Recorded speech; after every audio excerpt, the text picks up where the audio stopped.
आज सीए कानून पर सुप्रीम कोर्ट में सुनवाई हुई है। टोटल 237 पिटीशंस हैं सुप्रीम कोर्ट में।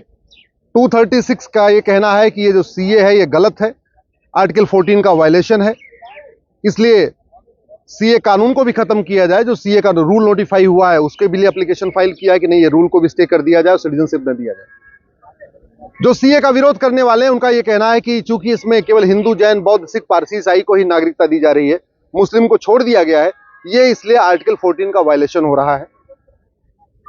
हमने उनकी याचिकाओं का विरोध किया है और हमने ये कहा है कि पाकिस्तान, अफगानिस्तान, बांग्लादेश के जो गैर मुस्लिम हैं, हिंदू, जैन, बौद्ध, सिख, पारसी, ईसाई, वो अपना सब कुछ छोड़ के भारत में आए हैं।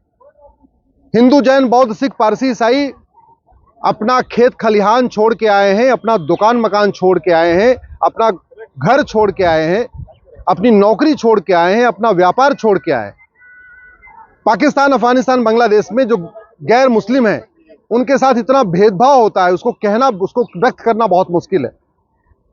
उनकी फसलों में आग लगा दिया जाता है, उनकी दुकानों को लूटा जाता है, दुकान से सामान लिया जाता है, पैसा नहीं दिया जाता।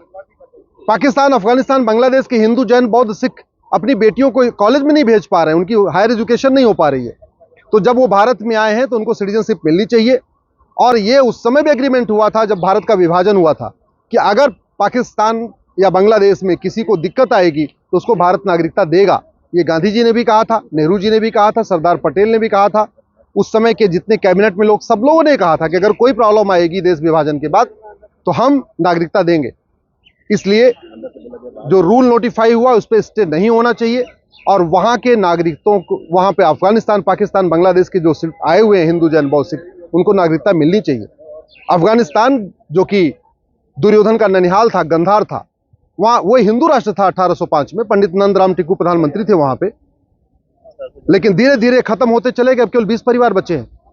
पाकिस्तान, राजा भरत का ननिहाल जो कैकेय था, हिंदू राष्ट्र था, आजादी के समय भी 25% वहां हिंदू, जैन, बौद्ध, सिख थे। आज की डेट में केवल 2% बचे हैं।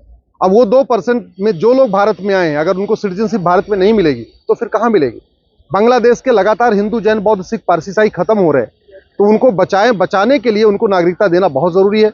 जो 2014 के आए हैं वो बिल्कुल यहाँ पे एक अमानवीय जिंदगी जी रहे हैं। 1947 के बाद, 49 के बाद से 2014 के बीच में जितने पाकिस्तान, अफगानिस्तान, बांग्लादेश के हिंदू आए, उनमें जिनको नागरिकता नहीं मिली, उनकी जिंदगी बहुत मुश्किल है।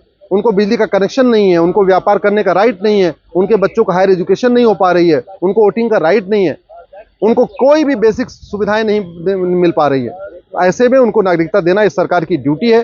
कॉन्स्टिट्यूशन भी यही कहता है। और उस समय भारत पर पाकिस्तान का जो विभाजन हुआ था, जो एग्रीमेंट हुआ था, नेहरू लियाकत समझौता, उसमें भी यही हुआ था कि हाँ, उनको नागरिकता दी जाएगी और उनको कोई दिक्कत आएगी। इसलिए ये जो याचिकाएं आई हैं सीए कानून के खिलाफ, पूरी तरीके से मोटिवेटेड है। कॉन्स्टिट्यूशन के किसी आर्टिकल का कोई फंडामेंटल राइट का वायलेशन नहीं हो रहा है। और वैसे भी सीए तो नागरिकता देने वाला कानून है, नागरिकता लेने वाला थोड़ी है। और नागरिकता देने के लिए वो भी पाकिस्तान, अफगानिस्तान, बांग्लादेश को नागरिकता देने के लिए कानून है।